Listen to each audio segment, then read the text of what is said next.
Good morning, all of you. This is Dr. Krishna. Today we are going to see chapter 5 under the financial institutions and markets course. We are going to see the chapter 5, that is security analysis. The security analysis. What is the security analysis? And you know about stock market. Once the company has been issued shares to the public, then till issuing the shares, till IPO, initial public offer, through IPO, the company will issue the shares to the public. That is called IPO, initial public offer. That initial public offer, issuing the shares to the public, is called primary market. When a company directly issuing the shares to the public, when first time the public is buying shares from the company directly, so that is called a primary market. Then when it is entered after finishing this initial public offer, then the company is going to get listed with the stock market. So where the stock market, the number of shares are being traded with the volume of buying and selling. So that is called secondary market. The moment when company finished the initial public offer and issued the shares, next part, it will get listed with the stock exchange. From then it will become a secondary market. Then anybody can buy and sell from that secondary market. So all these securities are being, securities means companies or shares are being listed with the stock exchange. There the trading will take place. So many will try to buy, so many will try to sell. So then if somebody is ready to sell, if someone wants to buy, which shares to buy, at what price we should buy, and what analysis is required, is a profitable share or not. To see all these, we need security analysis, whether this share is good or bad, whether this share can be give a profitable or not. So all these things we can see with this security analysis. So it is about the security analysis, the analysis of shares, and which shares to buy, which shares to sell, and which shares to be maintained in our portfolio, which shares to be removed from our portfolio. So all these analysis can be done by using this. So under this, we are going to see, under the security analysis, we are going to see market analysis and industry analysis, company analysis, and technical analysis. If you want to buy one share, on what basis you buy, whether the share is good or not, whether that company is good or not. So to give that statement, good or bad statement, then you need to do 4 analysis relating to that share, whether it is good or bad, whether it is profitable or not, whether it is suggestible to invest or not. So 4 types of analysis can be done. That is market analysis, industry analysis, company analysis, and technical analysis. So under this chapter 5, we are going to see the total 4 analysis under security analysis. And if you see these assignments, I think already all of you might be submitted a group assignment and individual assignment, and group and assignment had to submit. So all of you are requested to submit a group assignment. Test and final exam we'll see later. And if you see this, under this security analysis, we are going to see part 1. Part A is about investment fundamentals. First, we will see investment fundamentals, because security analysis is about investing money in the shares. So first, we will see investment fundamentals and understanding the investment, some definitions, sources and types of risk, and risk and return trade-off, different types of securities, and important considerations in investment process. All these things we are going to see in part A under this. And part B, we are going to see the security analysis. Under the security analysis concepts and types, and framework of fundamental security analysis, and intrinsic values and relative valuations. So these are all about stock market evaluation and value analysis. We'll see part 1, part A, and part B both one by one. Part A, we see that investment analysis. Investment analysis. If you see this investment analysis, investment is a commitment of fund to one or more assets that is held over some futures time period. Now we are investing in shares, or we are investing in bank, or we are investing in fixed deposits, whatever may be. It is for some future period, and the commitment of fund every month or every year commitment will be there, and we'll invest in that way. So investment may be very conservative as well as aggressively speculative. Speculative means expecting over returns. Yeah, expecting profits. Expecting investing by expecting some profits is called speculative. Speculative means buying at low and selling at a high. So always people will buy at low investments, and they'll try to sell the same investment at a higher rate. That is called speculative. So the main purpose of investment is that speculative investments, desiring more profits, and whatever be the perspective, investment is important to improve the future welfare. I already told you, investment, whatever investment we are making, that returns are useful for future to meet the future expenses. That is called inflation. That is life cost. Life cost day by day is been increasing. That life cost can be covered by investment returns. That is what it is. Improve the future value or welfare. We are doing investment. So investment can be made to tangible, intangible assets like marketable securities like shares, debentures, bonds, and all, and to real estates like gold, real estate, etc. There are many opportunities. I think real estate is not land. Real estate is not there in Ethiopia, but house real estate is there. So these are all the various investments, the alternatives that we can invest, and it has a primary functions like analysis and management. Before you invest, whether this investment is worthful or not, profitable or not, we can do by doing analysis and management. First, we need to analyze, invest. Later, we have to manage according to the profitability and the situation, market situation. And if you see one more thing, some definitions I can show you here. And financial assets, some definitions we can say that financial asset. What are the financial assets? The assets which are in the piece of paper, on paper assets, we can say that the financial assets like bonds, debentures, fixed deposits, shares. These are all on paper assets. These are all financial assets. Marketable securities. Marketable securities means financial assets that are easily, cheaply traded in a organized markets. Marketable securities means for bonds, shares, debentures. All these are marketable securities which are easily and cheaply traded on organized markets. So that is called stock market, stock exchanges. These are all like available. These instruments are available.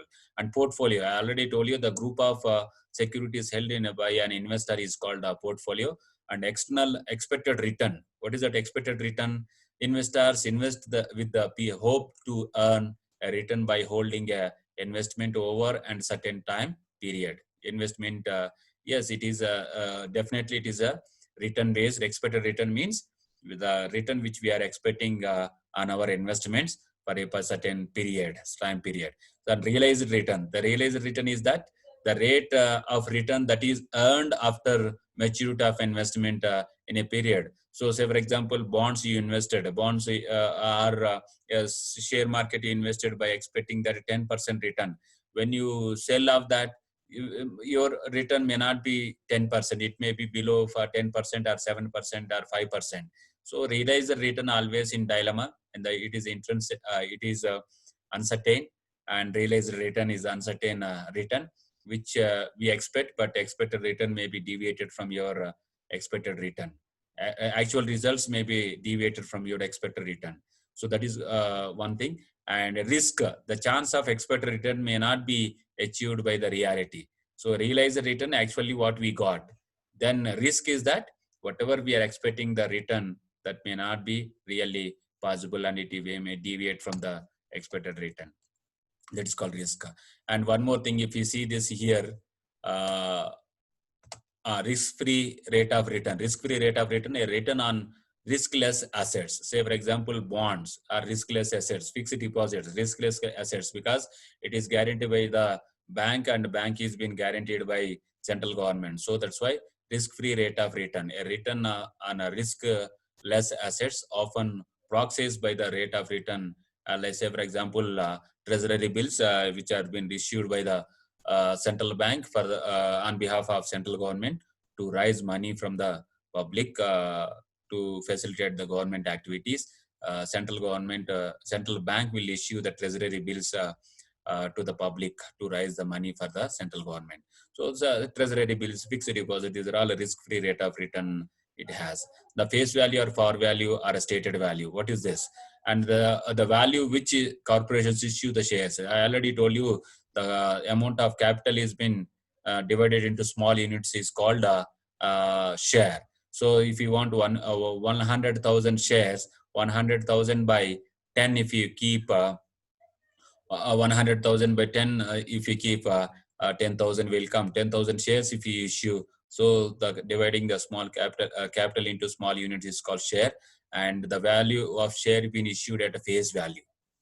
Okay, so that is what one thing we can.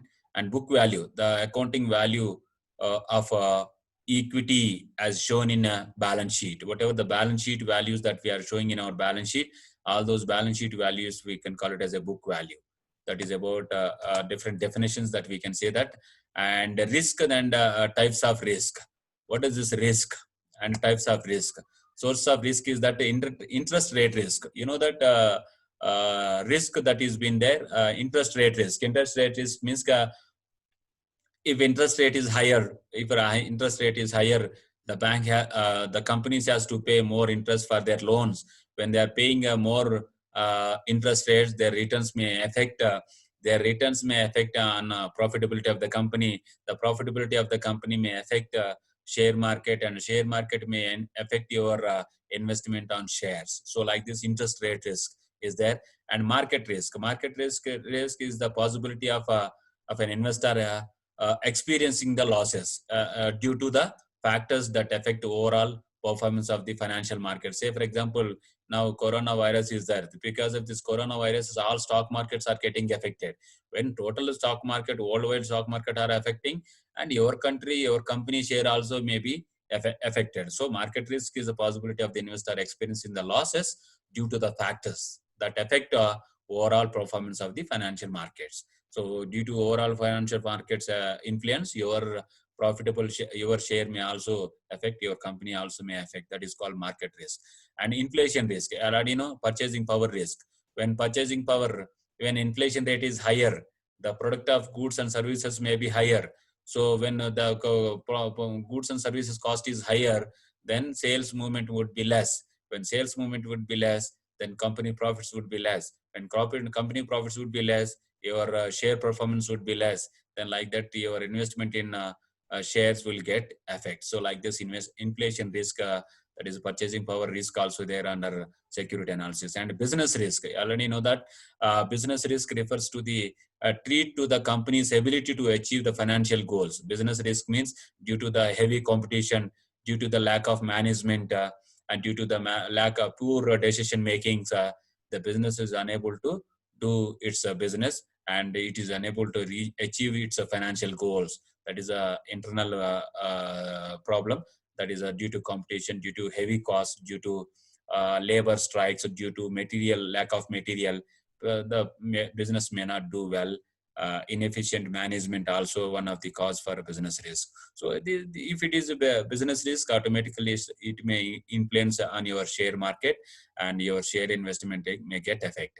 And financial risk is that financial risk is the risk that company won't be able to meet obligations to pay back its debts. Okay, your business is good, they are doing good, they are selling in the market on the credit basis to the customers. When they are selling the goods on credit basis, they are unable to collect back the bills from the customers. When they are unable to collect back the bills from the customers, then it automatically leads to bad debts. So they are unable to collect the bills, and they are unable to pay the debts to the banks and debts to the suppliers. Like this, there are some financial crunch is there due to lack of cash flows in the company. That is financial risk.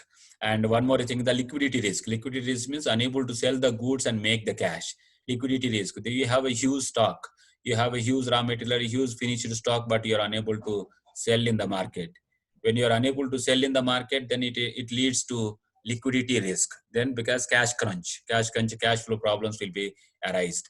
And exchange rate risk is also called currency risk, is the risk that changes in the relative value of the certain currencies, like birr and dollar exchange. Those who are importing, exporting, they deal with the exchange rate risk. When exchange rate risk is higher, then companies will lose its profitability. So this is one thing that we can say, the different sources of risks and all. And sources of risk, broad category, already we previous class we have seen systematic risk and market risk or non-systematic risk. Already in previous class we have seen this. So we see there's a risk return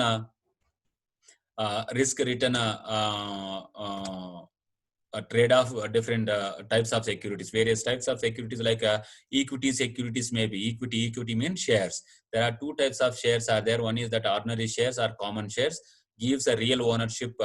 Those who are having the ordinary shares or common shares in their hands, in their portfolio, they are called as a real owners. And because of holders bears ultimate risk, they are the real ownership holders, ordinary shares. So those who have ordinary shares, they are the real owners. And because of the holding of the real shares, the ultimate risk, and enjoy the return and having the voting rights. The ordinary shareholders have a voting rights, and they have ultimate risk, and they enjoy return and risk both. And preferential shareholders means they do not have any voting rights, but they may get a fixed rate of dividend. Fixed dividend they may enjoy. Preferential shareholders, where they'll enjoy fixed dividend, avoid the risk. They don't want to face the risk. Dividend is been fixed at a certain amount, and with that fixed amount only they'll get the dividends, and do not have the voting rights. Preference shareholders, these are the two types of securities under share market: ordinary shareholders and preference shareholders. And debt securities, I already told you, bond is a security, debt secured debt instrument, payable on a first on liquidity, because it is interest based, and it is liquidity is more, because you can sell easily to other person. And debentures, it is an unsecured debt instrument. Debentures which are being issued by the companies to raise the money from the public. It is a guarantee of your money. By taking money, they'll give the guarantee form, that is a debt guarantee, that is called debenture. So these are also being traded in the securities market. So these two, bonds and debentures, the ordinary shareholders, preference shares, these are all the various securities traded on the stock markets. And derivative securities, those that the derived value is whole, or in a part of having the claim someone underlying value. The derivative concept is there in the next concept. Next chapter we'll discuss very clearly this derivative contracts, like options, futures, derivative securities. We'll discuss in the next chapter. And if you see this risk-free and risk-free and risk. If you see this corporate bonds, it's a very risk-free, and return also very less. And common stocks, little higher risk. Options and futures, these are the derivative contracts. The higher risk is more, and return is also more. So the corporate bonds, less risk, less return, and options and futures, more risk and more returns. These are the various risk-return relationship between various securities. And if you see one more thing, factors affecting the securities prices. What the factors they are affecting? Dividend announcement. If they announce the dividend more, and more attraction in the stock market, people wants to buy more shares of your company. And initial public offerings, more initial public offerings are coming, means then more floating of shares means less price of shares. And reactions to the macro and macroeconomic news also playing a very major role in a stock market, relating to macro GDP results, inflation results, and these are all news which will influence the stock market, because based on that macro and micro and macroeconomic factors, companies are working. So if the good news and bad news are coming related to this, the stock market fluctuates always. And demand supply of the securities in the market. If more supply of everybody wants to sell the shares, though supply is more, nobody wants to buy. Supply demand is less, so share price will come down. So demand and supply of securities also one of the affecting factor of security prices, and many others are there, personal and wars between two countries, and imports and exports. There are many factors which influence the securities prices. And one more thing is security analysis. Part B, we are going to see the security analysis. What is security analysis? One by one, we'll see what is the security analysis. For this security analysis, we need to do for this security analysis, we need to do security analysis is the part of first part of the investment decision process, because we have to analyze whether it is good security or not, whether it is good investment or not. That is the first part of the investment decision process, involving the valuations and analysis of individual securities. Analysis individual securities like Ethio Telecom share is good, or Ethiopian Airlines share is good, like that. Individual evaluation is required for each and every share.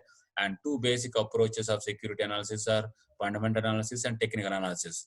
The two basic approaches is that fundamental analysis and technical analysis. We'll see one by one. Fundamental analysis, the study of stocks value using the basic financial variables in order to determine the company share value.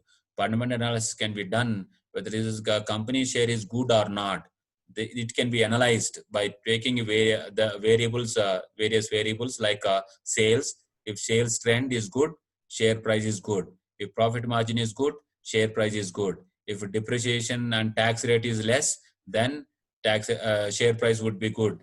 Sources of financing the assets, utilization, these are all various effects, because financing is also one of the major role. If you borrow more debts, it will affect your company profits, because you have to pay more interest. So that's why these are all sales, profit margin, depreciation, tax rate. These are all relevant to your company profits.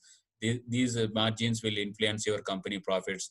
If these are influencing the share price, also will get influence.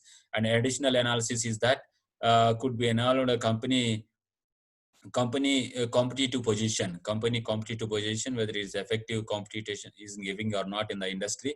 And labor relations, labors are without strike, without any problems, are they working, it is good then.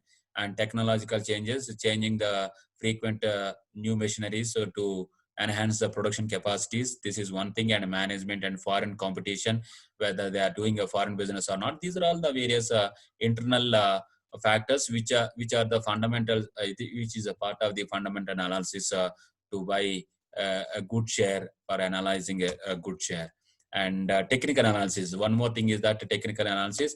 In this technical analysis, we can see that is the research for identifiable and recurring stock price patterns, expected results after 1 year down the line, 1 week down the line, what will be the share price, that can be analyzed by technical analysis. And behavioral financial implications. Behavior, see, stock market investment means it's a behavioral finance. How the investor will behave, what is his intention, what is his negative thoughts, positive thoughts, all those are all behavioral implications will influence the stock markets in the securities market. So investors are aware of market efficiency, but sometimes overlook the issue psychology. So if US-China war is there, if coronavirus pandemic will continue, so it may go negative. So some people will thinking that this corona will wipe off a short period of time. Some people are thinking it may continue for further more years. So like that is a psychology. If they are thinking in negative way, market will go in negative way. If they are thinking in positive way, market will go in positive way. So role of emotions will play in the stock market. So particularly in short term, investors' emotions affects the stock market and markets prices. So this is one thing. And the fundamental analysis, if you see one by one clearly, very clearly, fundamental analysis, we can see that fundamental analysis is the technique that attempts to determine the securities value by focusing on underlying factors that affect a company's actual business and future prospectus. Why fundamental analysis is required? Why it is required? Fundamental analysis answers the following questions. Is the company revenue growing? Yes. Whether it's going or not. Is it actually making profit or not? Is it a position to strong enough to outrun the competitors in the future, whether it is tough, giving a tough competition or not? Is it able to repay the debts or not? The debts means loans which are to be repaid, whether it can be repay the debts or not. And is management trying to cook the books? Cook the books means managing the figures showing more assets, downgrading the debts. Like this, are they cooking the books? Are they managing the books or not? These are the questions that can be answered under fundamental analysis. If all these questions are good and a positive result, then you can choose fundamentally the stock is good for investment. So that is one thing that we can say that fundamental analysis. And one more thing is that fundamental analysis has a 3 dimensions. One is that economic analysis. The fundamental analysis consists of 3 types of analysis, like economic analysis, for company analysis, industry analysis. These 3 are the major analysis under fundamental analysis. We'll see one by one how it works. Economic analysis. First one is at economic level, macroeconomic level, GDP growth rate, the performance of the company. Because the macroeconomic of the country is good, then company industry performance would be good. Industry performance good, company performance is good. If company performance is good, that particular share of the company is good. If it's a particular share of the company is good, then your investment, if you invest in that company, it would be good for you for your returns. So like this, there is a link between economic analysis like a GDP growth rate, inflation, interest rates, exchange rates, tax rate, domestic saving rate, FDI, FI, foreign direct investments and foreign institutional investors, agriculture production, balance of payment like imports and exports, balance of payments, and infrastructure, and political stability. All these are relevant to economic activities. These economic activities are relevant to particular industry. Particular industry is related to particular company. Particular company is related to particular share, and particular share is related to your investment. So there is a link. If all these macroeconomic factors are good, then company performance would be good. So like this, there is a link between. If you see this analysis, GDP and growth rate, favorable conditions and unfavorable conditions. GDP growth rate is high growth rate, it is favorable. It low growth rate, unfavorable. Domestic savings are high, it is good. Are low, not good. And interest rates are low, it is good. If interest rates are high, it is not good, it is unfavorable. Tax rates are low means good. If it is high means not favorable. Inflation, low is good, high is not good. And industrial production, high is good, low is not good. Balance of trade, positive. If your exports are high and imports are low, positive, then it is good. If it is negative, it is not good. Balance of payments, this is also related to export. So like this, there are impact of low impact, high impact, favorable condition and unfavorable conditions are there in relating to the macroeconomic factors. One more thing is that company analysis. Company analysis, if you see this, it is a part of fundamental analysis. Company analysis, it involves a close investigative security. Like under this company analysis, we can have financial and non-financial, both the analysis we have. Company analysis, financial and non-financial analysis under company analysis. In non-financial analysis are factors, we can say that marketing success. Marketing success means how successfully you are distributing your product and selling in the market. And business model, is it giving a tough competition or not? It is a non-financial factor which can be analyzed under company analysis. And competitive advantage, whether it is giving a right product to the right customer at the right place and giving right competition. That is one thing. And management, is the management efficient without any family conflicts and family problems. And corporate governance and institutional corporate governance, policies of the employees, policies of the management. These are all non-financial factors that we can consider under company analysis. And company analysis, non-financial assets can answer the review questions. Review questions can be answered like this: how old this company is. The older the company, the better the company. Who are the promoters, whether the promoters are famous or not, family members or outsiders or not. Is family managed business or professionally managed business? Family managed business means there will be a problem. Professionally management, there will be discipline under management principles under management. They follow that. And one more thing is what is the public image and reputation of the company? Is it a good company or not? Techno company is there, it's a good image. Samsung company is a good image it has under this. And review questions, one more thing is relating to technology, facility and production. Review questions is that, does the company use the relevant technology or outdated technology? Is there any foreign collaboration? Are they planning to do the business in the foreign countries?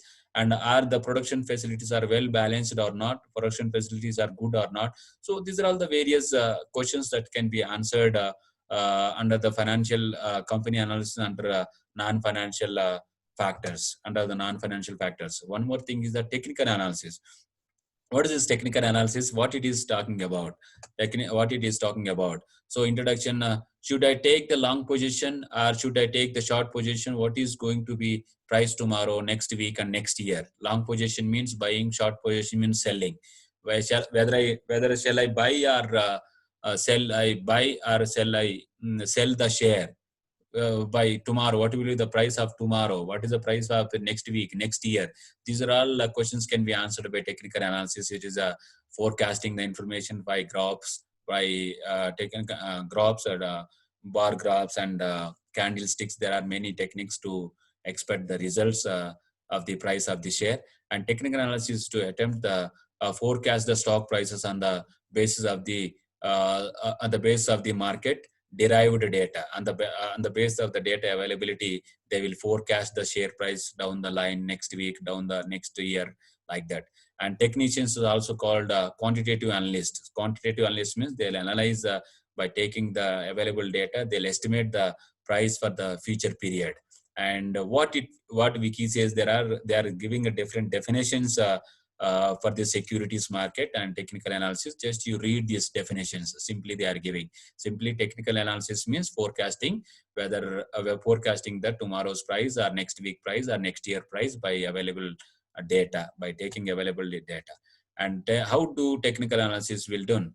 Then technical analysis can be done like this. And like theories they read relating to the data availability, and charting they prepare, and moving averages they prepare. And fundamental analysis, it has three: industry analysis, company analysis, and economic analysis, company analysis, and industry analysis. But technical analysis is preparing moving averages, charting, and theories they prepare. So like this is the difference between fundamental and technical analysis. If we take that, do charts speak? Yes, charts will speak under technical analysis. Charts are like do charts. Yes, they're giving the future price movements. Here you see how the price is been moving from one place to another place. Based on this movement, they'll expect the next movement, next price, next day price. Say for example, Jet Airways price. You see that the price movement of the share every day, every year, like 2012, 11, 13, 14 years. Based on this price movement, they may make it as a moving average, and they'll expect next coming price and next year price or next week price, like this.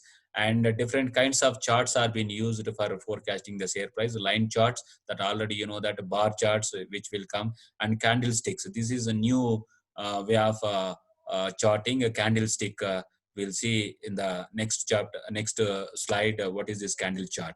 And if you see this candle chart, a candle chart is a style of a bar chart. It is a style of bar chart primarily to describe the price movements of a security or a derivative or a currency exchange, are designed a span of time. In a span of time, how much is been increasing, how much is been decreasing.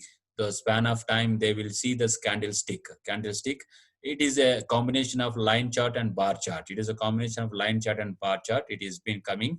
And here it is opening price, today's opening price. If it is coming down, it is closing price.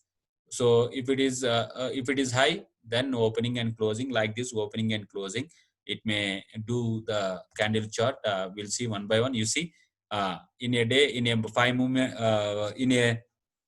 minute span, where it is opened, where it is closed. It is red means low compared to the opening. Closing is low, so that's why red. Green means compared to the opening, it is high. From opening price, it has been increasing. Opening price 100, but closing price is 110. So it is a green signal. Green candle means increasing in the share price. Red candle means decreasing in the share price.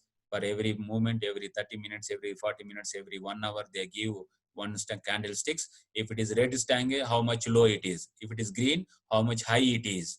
So green, it is showing the low, high price. Red, it is showing the low price, low chart. So like this, it has been saying on upper side and upper shadow and lower shadow. It is saying that real body, how much is increased, decreased. This is the real body. At a high level, it is been It is open today here at a higher level and it closed at lower level. So it is a lower shadow, it is showing that. So like this, a candlestick will tell you the price of the share at a company level. Uh, uh, the next one is that fundamental analysis at a company level. Company level, they can do fundamental analysis.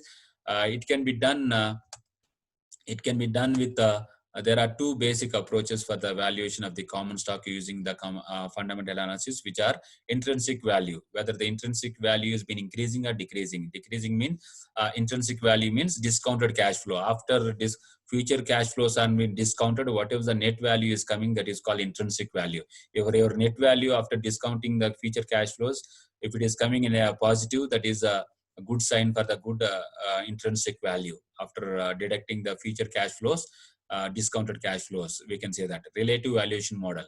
One more thing, we can analyze the company analysis. Relative model means using the price earning ratio, price back ratio or payback ratio, price to sales ratio. These are the relative valuation model. By seeing this intrinsic value and relative valuation model, we can decide whether price is good or share is good or not. That we can see one by one. So we'll see that one by one. We'll see that one by one.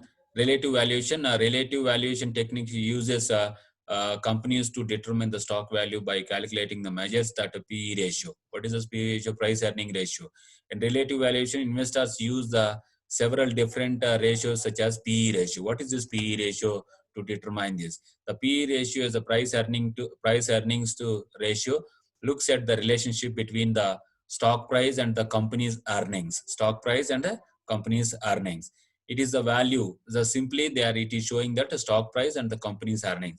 It is a valuation ratio, company's current share price to the price per share earning. Each share, how much earnings are coming. That is what price earning ratio. For each share, how much returns are coming, how much percentage of returns are coming. That is a price to returns earnings ratio. It is sometimes also referred to as a price of multiple or earnings multiple. And the price earning ratio is the most popular metric stock analysis through not only one.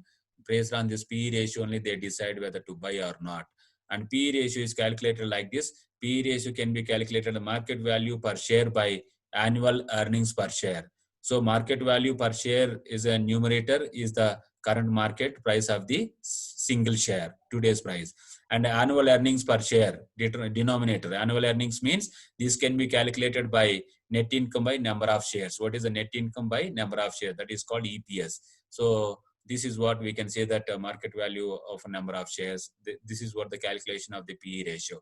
And for example, a company is having the share price of 40 and earnings per share EPS is 8 and would have the PE ratio is 5. What is this PE ratio? 5. 40 by 8 means 5. But what does that mean, the PE ratio tell you? Essentially, the PE ratio gives you an idea what market is willing to pay for the company shares. Now your PE ratio is company, Ethio Telecom PE ratio is 5 and Ethiopian Airlines PE ratio is 10. Which one is good? Ethiopian Airlines is good. The higher the PE ratio, the more the buyers are willing to invest in this share. That is what the conclusion of this PE ratio. So a higher PE ratio shows that willingness of market to pay more for a company's earnings. Higher PE ratio shows there means the company is doing good and they are willing to invest in this. A low PE ratio may indicate that vote of no confidence. Vote of no confidence means no, they do not have confidence to invest in these shares and they do not have confidence to get the more profits on these shares. That is what the conclusion. Thank you. With this, we finished our fifth chapter and thank you so much for your listening. And next, wait for the sixth unit video that will be coming in the next week. Thank you.